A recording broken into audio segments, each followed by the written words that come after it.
നമസ്കാരം. CPIക്ക് പിന്നാലെ സ്വന്തം പാർട്ടിയും മുഖ്യനെ കൈയൊഴിഞ്ഞു.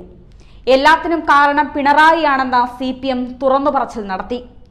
ലോക കേരള സഭയുടെ അനാവശ്യ ധൂർത്ത് നടക്കുമ്പോഴാണ് ഇടത് കോട്ടയിൽ നിന്ന് മുഖ്യമന്ത്രിയുടെ വിശ്വസ്തനായ തോമസ് ഐസക് തന്നെ രംഗത്ത് വന്നത്.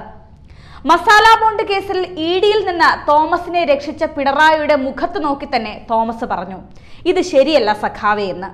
CPMന്റെ അടിവേര് പോലും തോണ്ടിയ പരാജയമായിരുന്നു ഈ ലോക്സഭാ തിരഞ്ഞെടുപ്പ്. ഇന്ത്യയിലെ ഒരേ ഒരു കമ്മ്യൂണിസ്റ്റ് മുഖ്യമന്ത്രിയുടെ ഭരണവും ഇതോടെ അവസാനിക്കും വിധം കാര്യങ്ങൾ എത്തിയിരിക്കുന്നു.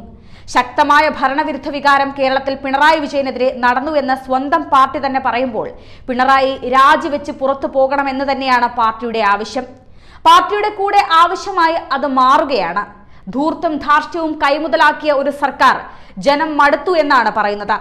കപ്പിത്താൻ പുറത്തേക്ക് പോകാൻ ജനം ആവശ്യപ്പെട്ടു തുടങ്ങിയിരിക്കുന്നു. ഒടുവിൽ സ്വന്തം പാർട്ടിയായ CPM നേതാക്കൾക്കും സത്യം ബോധ്യപ്പെട്ടു തുടങ്ങി. CPM നേതൃത്വത്തിനെതിരെ വിമർശനവുമായി മുൻ മന്ത്രിയും മുതിർന്ന CPM നേതാവും മുഖ്യമന്ത്രിയുടെ വിശ്വസ്തനുമായ തോമസ് ഐസക് തന്നെ രംഗത്ത് വരുമ്പോൾ സംസ്ഥാന സമിതി യോഗത്തിൽ നേതൃത്വം ചോദ്യം ചെയ്യപ്പെടുമെന്നും ഉറപ്പായി.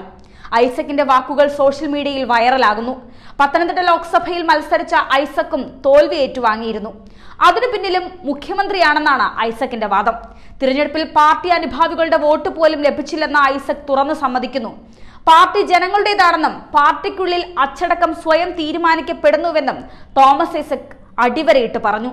തുറന്ന മനസ്സോടെ ജനങ്ങളുടെ വിമർശനങ്ങൾ കേൾക്കണമെന്ന് അദ്ദേഹം ആവശ്യപ്പെട്ടു. ലോക്സഭാ തിരഞ്ഞെടുപ്പിൽ എന്തുകൊണ്ട് തോറ്റു എന്നത് കൃത്യമായി പരിശോധിക്കണമെന്നും അത് തിരുത്തേണ്ട ആവശ്യം പാർട്ടിക്കുണ്ടെന്നും ഐസക് പറയുന്നു. പാർട്ടി ജനങ്ങളുടേതാണ് എന്ന ബോധ്യം പാർട്ടിക്കുള്ളിൽ തന്നെ വേണമെന്നും തിരുത്തേണ്ട തെറ്റുകൾ തിരുത്തണമെന്നും തോമസ് ഐസക് പറയുന്നു. ജനങ്ങൾക്കുള്ള ആനുകൂല്യങ്ങൾ വൈകിപ്പിച്ചത് തിരഞ്ഞെടുപ്പിൽ വലിയ തിരിച്ചടിയായോ എന്ന് പരിശോധിക്കണമെന്നും അദ്ദേഹം പറയുന്നു.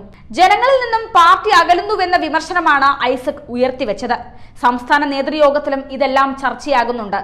ജനങ്ങളോട് തുറന്ന മനസ്സോടെ സംവദിച്ചു പോകണം. അവർ പറയുന്ന കാര്യങ്ങൾ നമുക്ക് അംഗീകരിക്കാൻ കഴിയില്ലെങ്കിലും അഭിപ്രായങ്ങൾ പരിഗണിക്കുക തന്നെ വേണം. പാർട്ടി പാർട്ടിക്കാരുടേതല്ല, ജനങ്ങളുടെ പാർട്ടിയാണ്. തുറന്ന മനസ്സോടെ അവരുടെ വിമർശനങ്ങളെല്ലാം കേൾക്കണമെന്നും തോമസ് ഐസക് പറയുന്നു. ഒരു പക്ഷവും ഇല്ലാത്ത ഒരുപാട് പേരുണ്ട്, പ്രത്യേകിച്ച് യുവജനങ്ങൾ. അവരെയൊക്കെ അകറ്റുന്ന രീതിയിലുള്ള പദപ്രയോഗങ്ങളും ശൈലികളും വെല്ലുവിളികളും ഒക്കെ എന്ത് ലക്ഷ്യത്തിലാണോ നമ്മൾ സോഷ്യൽ മീഡിയയിൽ ഇടപെടുന്നത് അതിലേക്ക് എത്തുന്നില്ല എന്ന് തോമസ് ഐസക് പറയുന്നു. കഴിഞ്ഞ തിരഞ്ഞെടുപ്പിൽ CPMന്റെ അനുഭാവികളിൽ ഒരു വിഭാഗം എതിരായി വോട്ട് ചെയ്തല്ലോ. എന്തുകൊണ്ട് അവർ അങ്ങനെ ചെയ്തു? അത് മനസ്സിലാക്കി തിരുത്തുകയാണ് വേണ്ടത്. അത് മനസ്സിലാകണമെങ്കിൽ ഇങ്ങനെയുള്ള സംവാദങ്ങൾ ഉണ്ടാകണം. എന്തുകൊണ്ടാണ് ഇങ്ങനെയൊരു പിശക്? പാർട്ടി പ്രവർത്തകരുടെ ശൈലി തൃപ്തികരമാണോ? അഴിമതി സംബന്ധിച്ചുള്ള ആക്ഷേപങ്ങളിലുള്ള ദേഷ്യമാണോ? സർക്കാരിന്റെ പ്രവർത്തനങ്ങളിലുള്ള അനിഷ്ടമാണോ? ജനങ്ങൾക്ക് കിട്ടേണ്ട ആനുകൂല്യങ്ങൾ കിട്ടാതെ വന്നപ്പോൾ ഉണ്ടായ ദേഷ്യമാണോ? അതിൻ്റെതാണോ ഈ ഭരണ തകർച്ച എന്നുവരെ തോമസ് ഐസക് പറഞ്ഞു വെച്ചു. ജനങ്ങളുടെ വിമർശനം തുറന്ന മനസ്സോടെ കേൾക്കണം. CPM അനുഭാവികൾ എതിരായി വോട്ട് ചെയ്തതിന്റെ കാരണം പരിശോധിക്കണം. ജനങ്ങളെ പാർട്ടിയിൽ നിന്ന് അകറ്റുന്ന സാമൂഹിക മാധ്യമ ശൈലിയെയും ഐസക് വിമർശിച്ചു. ജനങ്ങൾക്ക് ആനുകൂല്യങ്ങൾ കിട്ടാതെ വന്നതും പാർട്ടി നേതാക്കളുടെ പെരുമാറ്റ വൈകല്യവും അഴിമതി ആരോപണങ്ങളും മറ്റും തിരിച്ചടിയായോ എന്ന് തുറന്നു പരിശോധിക്കണമെന്നും തോമസ് ഐസക് പറഞ്ഞു വെച്ചു.